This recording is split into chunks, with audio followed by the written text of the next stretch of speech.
Your picture is when the whole story broke and we saw what really happened from, the initial clip hit the news, and then you saw the extended clip of what really took place there. The whole problem I have with this, and it's not about right or left, is that our media is reporting things that aren't factual anymore. It's just about your personal opinion. No, why don't you tell the whole truth? Trump says it about 46,000 times a day. Fake news. Fake news. Well, but he's got some credibility when he says absolutely. It. Absolutely he does. And all you guys are doing out there, those who are on this movement or whatever you want to call it, you're just making him look better. You're making Trump look better. Well, and when you get into a spot where the media is doing that, then now you're in a spot that it's not the news and it's not facts being reported, it's propaganda. And propaganda is what happens when, the Nazis are a great example of that. The Nazis gained control of Germany based on propaganda. Masters at it. Yeah, they were geniuses at it. Anybody, I'm not supporting the Nazis at all. I don't think what they did was right, but they were masters at the propaganda. And if anybody doesn't understand, that's what's happening on both sides of the coin. I'm not saying that just the left puts out fake news, because that's not the way it is. The right does it too. We're to a point in this country where propaganda is being pushed, and it is doing nothing but further polarizing the citizens in this country. When people get polarized enough, now you got to worry about civil war. Well, what I can't figure is everybody with a red MAGA hat? Yes, sir. Okay, they're now racist. They're Nazis and racist. They say it's as if you put a white hood on them. Which that should bother people. There's you and I are huge fans of Joe, and Joe Rogan's had a couple podcasts this week where he addresses it, and it's like Joe Rogan said, the best way to put this is the Catholic Church is the biggest club of it's the largest club of child fucking people on the face of the planet. Mm-hmm. But there are people in the Catholic Church that are good people and that believe in the 10 Commandments. They believe in God. They believe in all that they're taught. Just because they're part of the Catholic Church doesn't mean they're part of the child fucking club. But the Catholic Church is the biggest people on the face of the planet that are guilty of that. Everybody on the left, they're not bad people. Everybody on the right, they're not bad people. But we have these extremists that are putting their views out, they're shoving it down people's throats, and it's causing a polarization in this country that's very fucking dangerous. Oh, completely dangerous. Completely dangerous. I don't know how we stop this. I don't know how we go back to a time and we all try to put this at ease. And I told you a long time ago, well, not a long time ago, I told you a couple of years ago, my father, who does have ties to certain factions of the government, has said there's a civil war that's going to happen. And when I told you that, you told me, I think your dad's been retired long enough, he's getting a little crazy. But at the present moment, he doesn't look that insane. No, not at all. Not at all. That's a pretty valid comment. When that was said, it wasn't meant to completely rebuke him. No, at all. Just I think when I said that, it was more of a, holy shit, I'm not ready yet. I need some more guns. I need some more ammo. I need to check my 6 and everything around it because I haven't been doing so. The polarization of the country is very just like this Buzzfeed article came out about the Cohen report. Oh, we literally have agencies on the internet that are reporting things that are just fucking lies. Straight. But there's a lot of people. Yeah, there's a lot of people that buy into those lies. So where does that put us as a society? Well, it's crazy because now, well, talk about that when it went before what was the committee? Mm-hmm. Yeah. Yeah, are you talking about Mueller's? Yeah. Talk about that. Well, what happened was BuzzFeed put this article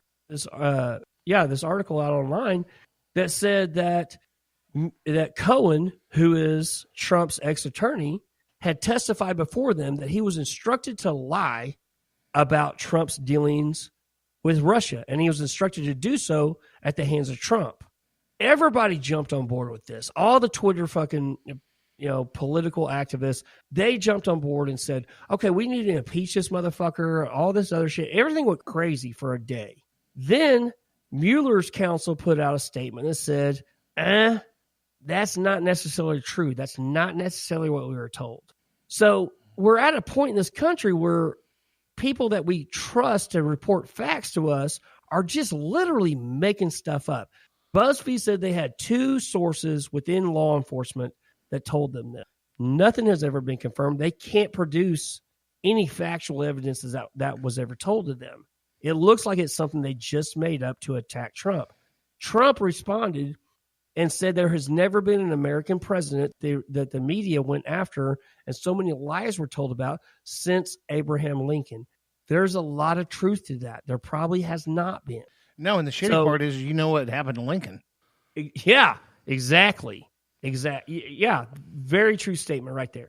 You know how that ended. You know what the end game was there. Yeah, don't be a Lincoln.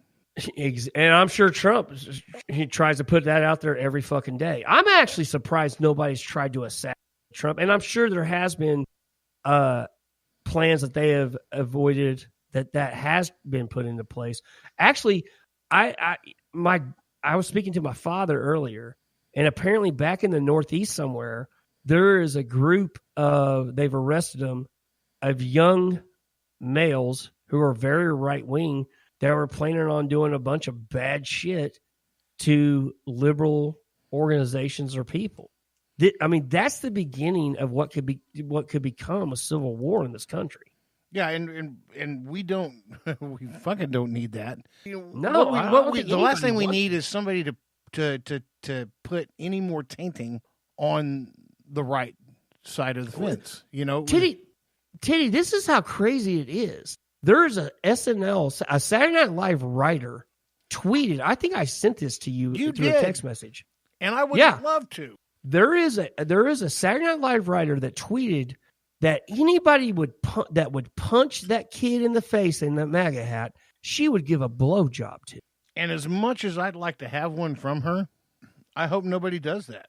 Well, I mean, can you go on any other place on the internet? Can you go on a social media network and offer sexual services for somebody performing another service for you and it not be considered prostitution? Nope. But then again, you had that gorgeous lady that lives in New York City by the name of Rosie O'Donnell. Offer $1 million. Offer $1 million to vote shit down. So. Yeah, and you tell me, okay, so you're basically trying to influence and bribe through that. If I were to do that, they'd put me under the jail. I mean, you can't influence politicians like that. Yeah, I mean, how many laws have you broken between those two examples? Yeah, but it's okay because you're part of the far left and because you just don't like Trump. I mean, that means it's okay? It's okay because I'm SoCal. SoCal lives by different rules. Well, I guess Kathy Griffin was making a bunch of tweets about they need to find the name of this kid and they need to do this. Here's the deal. Joe Rogan made this statement on his podcast, which was absolutely genius. And he said that there's a huge difference between sitting behind a keyboard and calling for violence, and because the actual percentage of people that will actually perform violence for what they believe in is very small. And that's a huge truth. I mean, people that will actually perform violence for what they believe in, I'm talking about violence. That's a very small number of our population. Now, that number of those members of that population are the extreme people. Those are the people we need to be concerned with. Those are the people that walk into shopping malls and shoot people. Are you concerned any about the Women's March? I'm not concerned with it, and apparently nobody else will. No, but there was this one chick that had a sign up, and boy, it was poignant too. She got her point across. And you text me this picture. This was absolutely fabulous. I don't know what her point was. I have no idea. It must be hidden somewhere in the middle of this sign, but it simply said, "Fuck you, you fucking fuck." That was the message that she was trying to convey. Yeah. I don't know who you is in that. Not sure. Could it be But Trump? you're going to go to a national And that's the message you want to convey. Yeah. Fuck you, you fucking. Yeah. Yeah. We don't know who the you is. Fucking fuck. Okay. Well, you got a noun. You have a if you had a bet, Tiddy, if you had a $20 bill to bet right now, was she leaning left or leaning right? Who? The lady with the sign? Yes, sir. She'd probably lean to the left, to be honest. Maybe. Yeah, maybe. And here, people listen out there today, like we do touch on political subject, but there is so much going on in the world today, in this week, that's nothing but political. You can't get away from it. Like, just like Tiddy brought up, this sign that says, fuck you, you fucking fuck. What kind of political statement does that make? God. It's not end the war. It's not end the war. It's not bring the boys home. It's not well thought out. It has virtually no context whatsoever. And all it shows is that you're an angry individual. Well, I mean, where do we go from here, man? Like, where do we go? If it's not civil war, where the fuck do we go? Well, it's certainly not on a men's march. I guarantee. Yeah, Gillette's making sure that's not going to happen.